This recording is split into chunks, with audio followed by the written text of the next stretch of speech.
Hello, everybody. This is Paul Tinkle with this week's 30 Minutes program, and my guest today is the acting mayor of Martin, Tennessee, David Belote. I have known David for a long time. We were in college together, so I want you to know that we've been friends for a long time, but today we're working, and we're going to be talking about some of the things that have been taking place over the last few weeks and some things that you need to know from the acting mayor of Martin, Tennessee. And David, first off, I'm pleased to know that you are and took the position, and more than anything else, you came to work and said, I'm ready to help Martin, Tennessee. Is that about the way it is? Well, yes, and along with many others have come to work and are working diligently. We have been through a couple of months of some very difficult situations, and moving beyond that, so to speak, getting into some of the things that we need to get into that will move Martin forward. We do have some work to do, and in these next 30 minutes, I'm sure we're going to be talking about to get back on track and to serve the community. Before you became the acting mayor, you served on the city board for a number of years, and as becoming the vice mayor, your job to be there if the mayor can't be there. And at this point right now, the mayor has resigned. That, according to charter, I was the vice mayor, and the vice mayor would become the mayor according to our charter. So he did resign, and via the charter, I am the mayor of Martin, Tennessee. So that the semantics of we are simply at the moment, we have come to work and to work on these things that one of the things that we need to give particular attention to are the recommendations from the comptroller's office.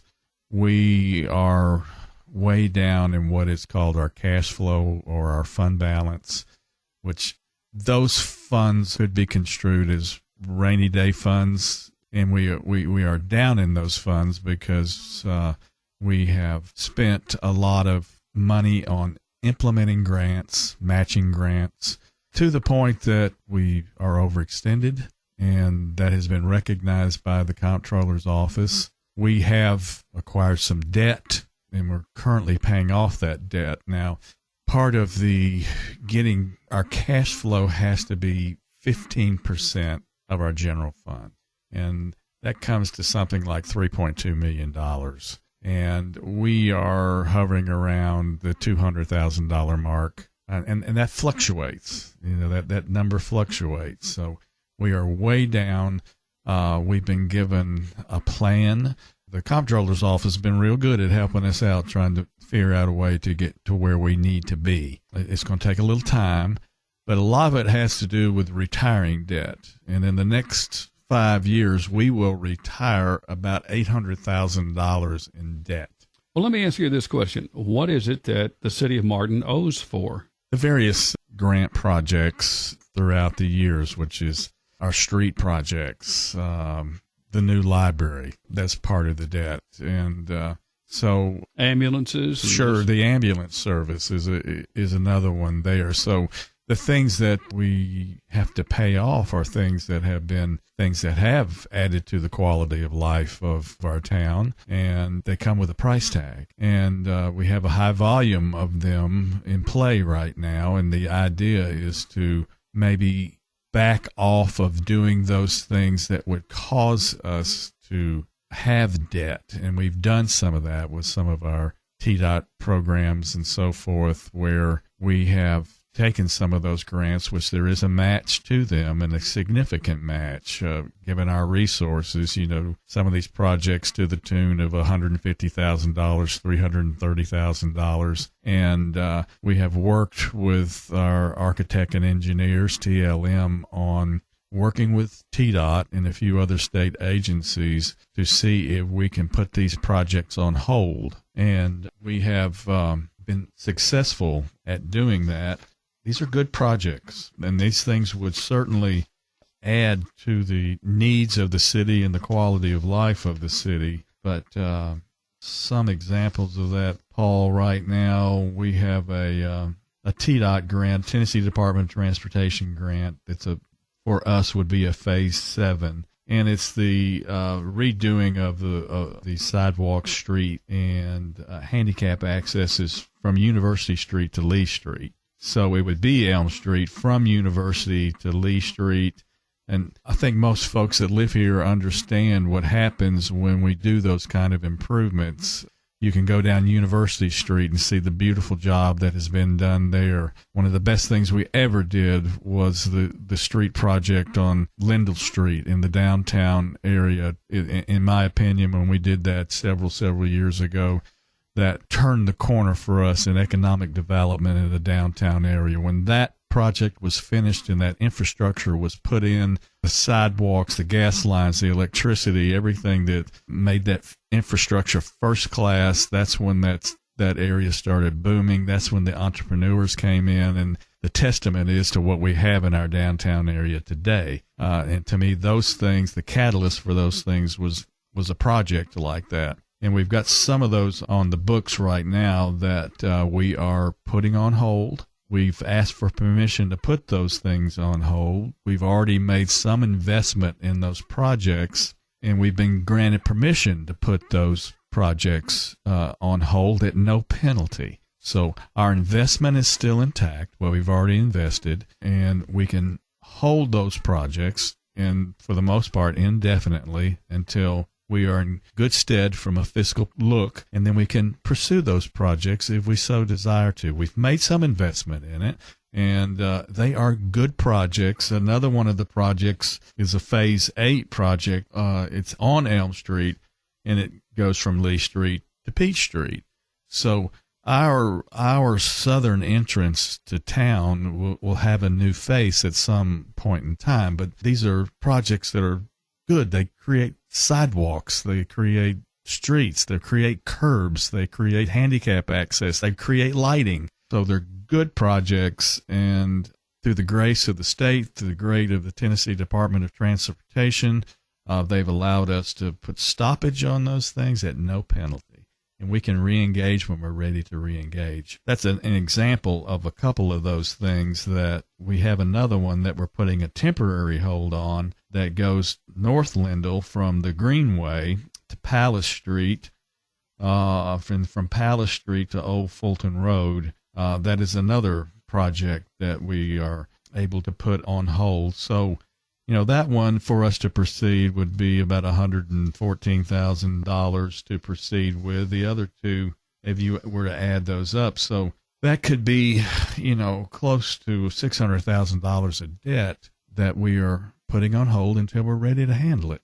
So those have been things that have kind of been stoppage things where we don't want to increase our debt. We want to be able to handle the existing debt with some very valued projects that people have put a lot of time and effort into. We have made some investments in that, and we're able to put a little stop to them, a little time out to where we can get to them, which is a good thing. If you've just joined us, we have David Belote with us. He is the mayor of Martin, as is. He is the acting mayor. He was made the acting mayor a couple of months ago, and now he's trying to work through some things. This is a position that is full-time for the mayor. Is this where we're going to be for a long time, or is there the possibility of moving to an administrator, and the mayor just kind of is one of the rest of the alder people? Paul, there's lots of ways you can package that, and one of the things that I have heard, and several of us have heard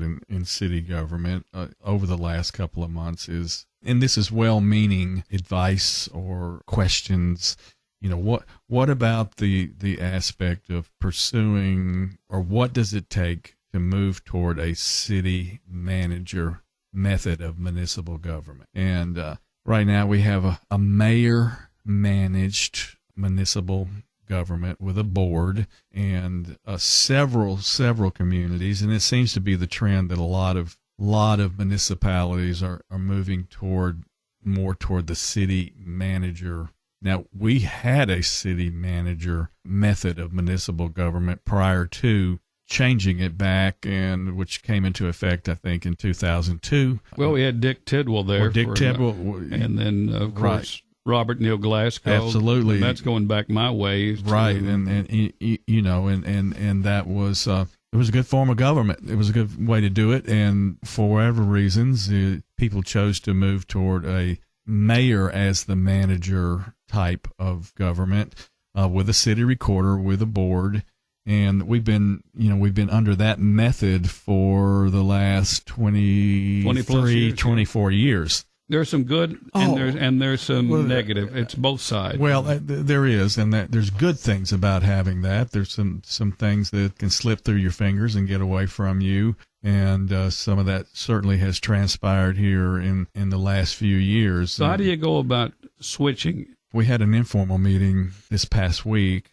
We had one of our MTAS consultants there. The MTAS is the Municipal Technical Advisory Service that comes through the UT Institute of Public Service. And they come in and help you. Oh gosh, it's a wonderful organization, a wonderful group. They specialize in municipal government. They have experience in all phases of municipal government. So they are there to consult and to help us move through just about any situation or any transition. And we had Mr. Dana Deem with us last night from MTAS, and he gave us a scenario, if you will, on moving toward a city manager method of government. Union City has one of those. Hickman has one of those. Fulton has one of those. Sharon and Gleason and Greenfield, everybody's got one of those. There's models for that in Tennessee and models all over the state for that. That doesn't come in just one brand of city manager. There's several variations on how you can pursue it given your community and given your situation and given what you want to do. But I think in the last couple of months, the people have spoken, and they've asked us to explore other methods of municipal management. And the one that was brought up the most was, please explore what it would take to possibly move toward a city manager method. And we are in that process. You like the idea? I do. I think what a city manager can give you is a credentialed person. It can get you somebody that is certified and trained in this, if you will, area of business, a business of municipal government and all the phases that go with it. So they've been schooled on it, they've been trained on it, and they've been certified on it. So you have a degree of some guarantees of expertise from the very beginning. Now, when you have an elected official do that, you can get that, and then again, you might not get that. So it depends on the individual. It depends on their level of training. It depends on their experience. It depends on a lot of things as to what you get in a mayor. But what you get in a city manager is someone that has the credentials, that is certified, and so you kind of know what you're going to get. And those are sought-after positions, believe you me. And they're not cheap. No. We're going to be candid about it. From what I know, I mean, you're talking about somebody at over $100,000, and you got to be ready for those kinds of things because that's their job, and that means you don't have to worry about it as much. You show up at the board meeting. I'm being a little bit... Yeah, but in that method of government, the city manager manages the city in almost every respect and contributes to the vision of the city, and your board and your mayor would do that. There are varying degrees of levels of power in all of these methods there, and it depends on what you want, because this is going to require us to rewrite our charter. That is a time-consuming process. And then you got to send it to Nashville. This is where we are right now. The timeline in the window is the window's open at the moment, and the window is not going to stay open much longer because here's what has to be done. The board has to pass a resolution identifying the changes to our charter. So that process is in process. After our meeting last night, we've got our city attorney, we've got Mr. Deem working with this. I'm working with it in order to identify the changes to be made in our charter to be able to move toward this. Okay, is there anybody on the board that's against this idea based on what you after last ascertained? Last night was an informal meeting. We don't vote at an informal meeting, but we do place things on the agenda for the formal meeting. And we got an affirmative to put this on the agenda, which usually that means you can move forward with it. But the steps that have to be taken is the charter has got to be revised and in place, and the language in that charter has got to be like we want it to be in regard to.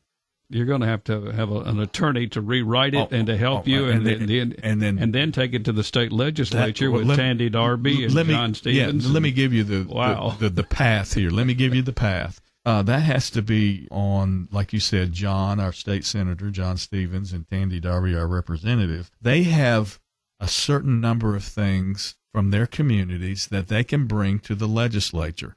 They can only bring so many things. So we have to get this on their schedule in hopes that they can bring it toward the legislature. And then the charter is called a private act. So the private act passes legal review and is adopted by the legislature. So it'll go under a legal review there, and then it'll be brought to the legislature and hopefully adopted by the legislature. The governor would sign our charter or the private act, and he gets that back to us for adoption. Now, all of this has got to play out in the next few months, because by the time April and May roll around, this process will have taken place. Now, it comes back for adoption, and it has to be passed by 2/3 vote, which in some ways still allows the community some grace as to whether or not you want to take this step, or to whether or not you want to have a traditional mayor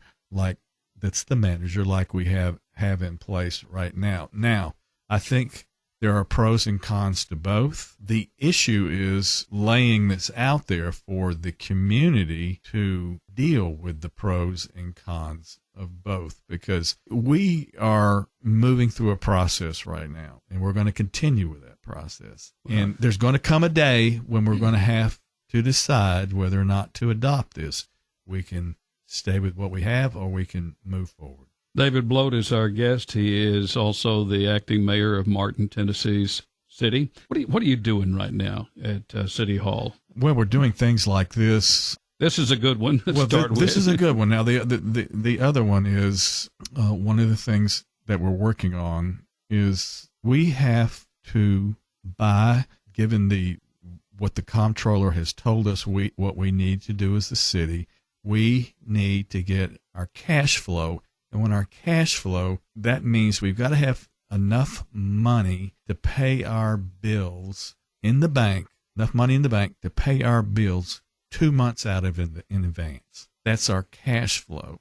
And that cash flow is located in our general fund. And the idea there is to have at a minimum 15%. And right now, our city is at 1 or 2%, and it's going to take a little while to build that back up. That is our goal, and that is what we're working on, is to get that where it needs to be. We would be, in regard to what is expected from us from the state of Tennessee, in good stead. We can operate. That is the primary goal. So how do you start increasing that cash flow or increasing your general fund?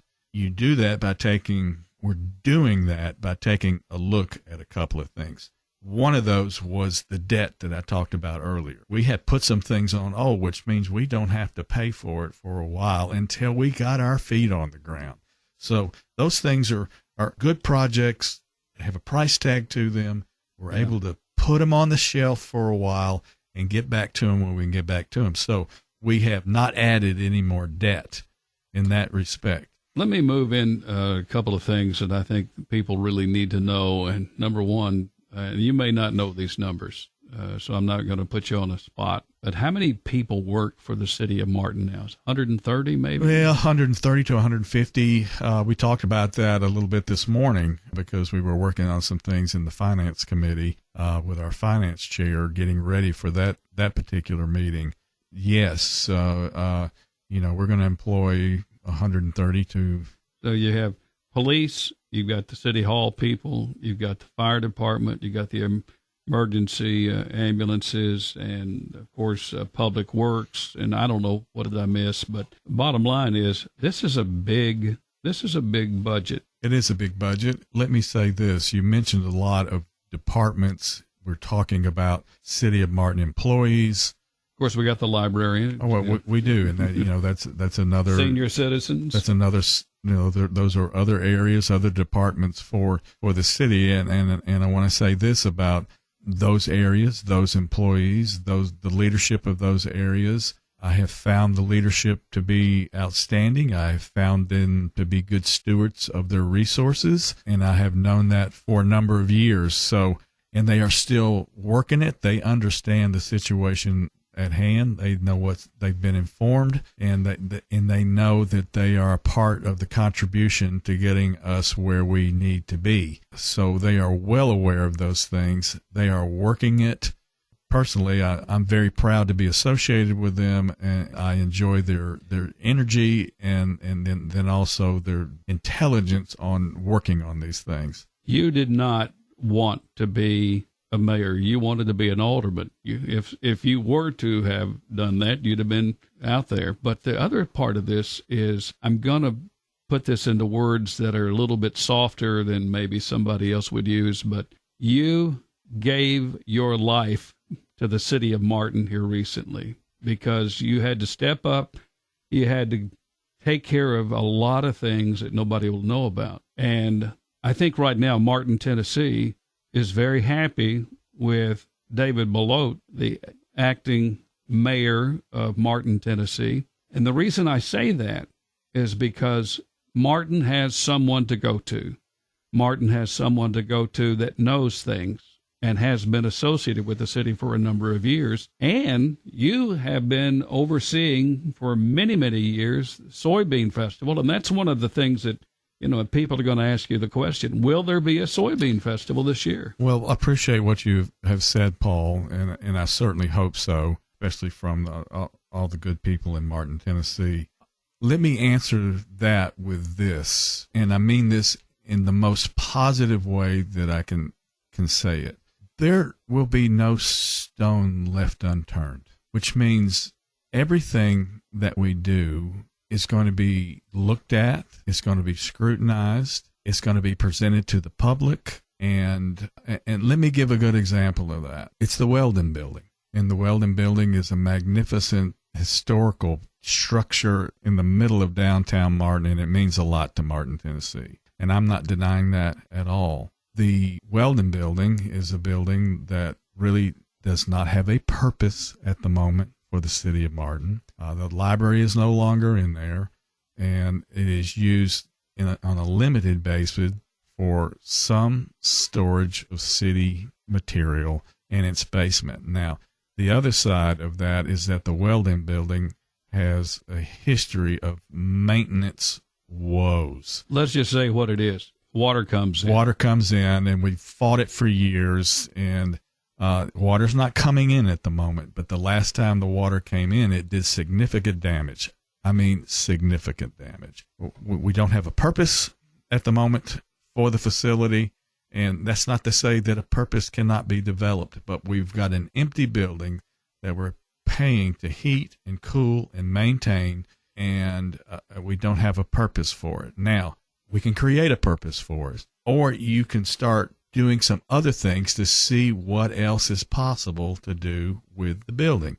So with that said, we are getting estimates on what it's going to take to fix the building. We are also going to get the building appraised to see how much it's worth, and we might put it out there to see how much we could get for the building if we were to sell it, with the idea that hopefully that someone who bought it would bring it back to life. And that's what we want to do with the building, is bring it back to life, whether or not the city does it or whether or not some aspiring entrepreneur that sees value in it and they can bring it back to life to be able to do that. There are some guidelines for that because it is a historic structure. So, that is an example of, we're going to do the due diligence on what it takes to find out what it's worth, what we could get for it if we sell it. And then it's going to be up to the people as to whether or not we're going to sell it or keep it or do what we want to do. But we're going to do the work, and we're going to lay it all out there to make a prudent decision as to what to do with that facility. And we're going to do that many things, including the soybean festival. You never came back with me on the soybean festival. If I said, is it more than 50% that it's likely to be there, or is it? Well, we've done a soybean festival for how many years now? 30 plus. Other than the last 3 years, I was involved with every one of them from day one. And so I've spent a lot of my time with that soybean festival, and I understand what it can mean to the community and what it does mean to the community. There's all kinds of ways to do a soybean festival. The one that's coming up, things evolve, things change. We're still going to have a soybean festival. It might not be the same way that it was done in the last few years, but this community is going to come together, and we're going to put something out there that the people are going to enjoy. And it might be a totally new concept. Some of the foundational things of that soybean festival were started in year one. Those are the things that you're going to keep. And this is our community, and this festival is about community and our community, and our community can come together, and we can have a soybean festival, and we can do one for a logical fee.